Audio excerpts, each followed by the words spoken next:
Hello everyone and welcome back to my channel. I'm Danielle, and if you are new here, then this is the time where I do share my grocery shop and what I plan to have for my meals of the week.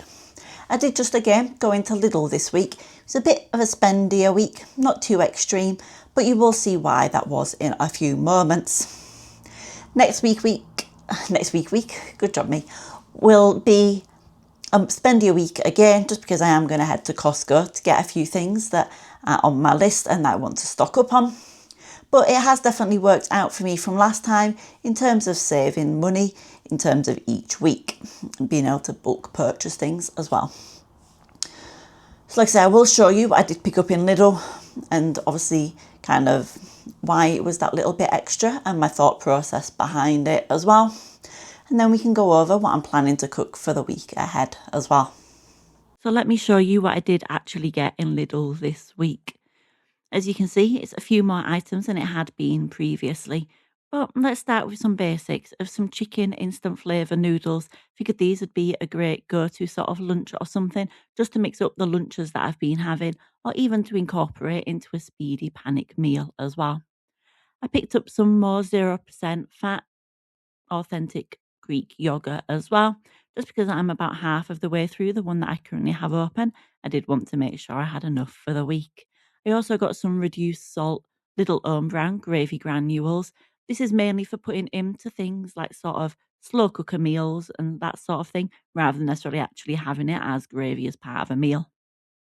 I also picked up even a bag of sweet potatoes. And I went for a bag of them just because all of the loose ones didn't look the best. I got a huge thing of ginger where I will be peeling it, doing what I need to do, grating it down and putting it into the freezer into sensible sort of cubes. So I have pieces of it ready to go whenever I need it.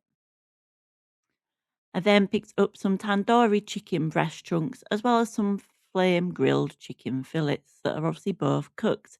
And I got this so I can have them as part of lunches or as part of snacks or something as well. I wanted to get something that had a lot of protein in but didn't have the sugar to go with it as well. I then picked up some tender stem stir fry mix. And obviously it has some broccoli, some mange too, some green beans, and I think some red onion and stuff in there as well.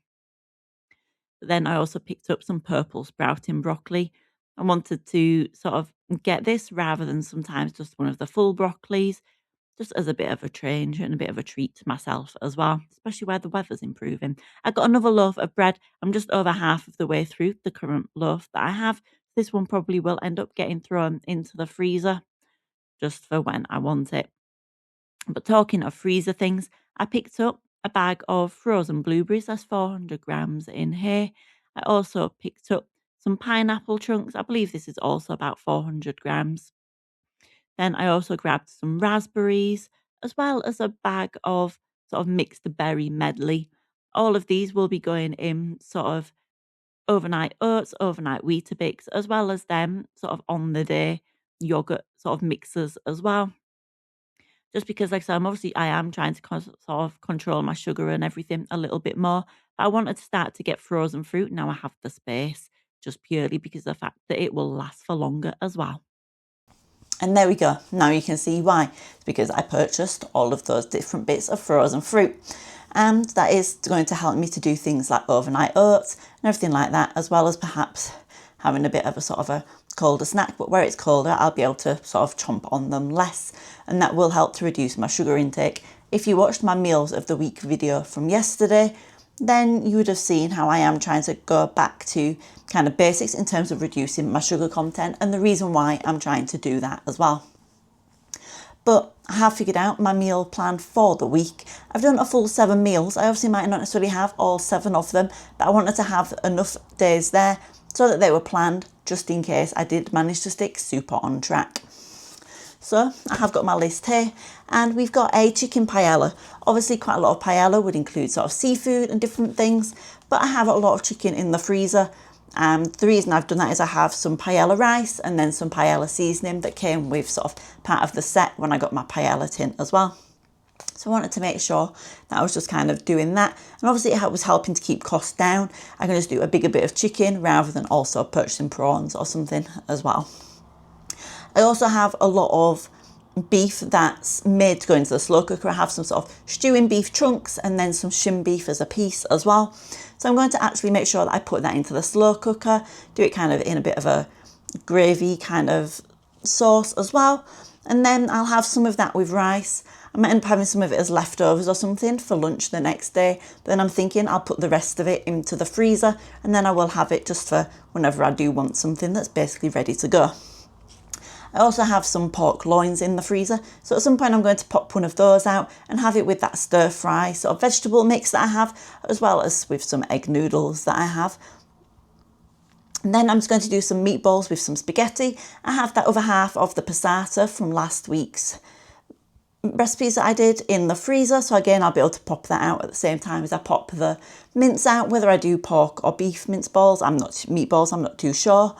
I'm also going to attempt to try and do the tuna sushi ball things again as well, because again I have sushi rice left, I have plenty of tuna and all of the other bits to go in there, so I figured that would be sort of a good thing to attempt to do, and it'd be a good way to try to use some of that sushi rice up as well.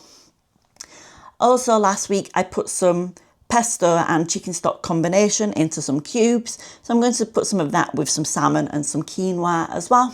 Obviously all of these sort of meals aren't necessarily mentioning the vegetables directly, but there will be some sort of vegetable in or alongside them as well. And then I have sausages, broccoli and sweet potato. That's the one that does mention broccoli, just because I find that those three things are a great combination.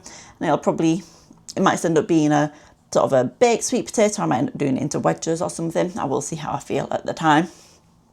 But yeah, I've also planned to do, obviously I've mentioned sort of overnight oats and everything, but then I also picked up, say, that chicken and more bread and stuff to be able to either do into sandwiches or just to have the chicken by itself, or the chicken with some of those instant noodles, something like that.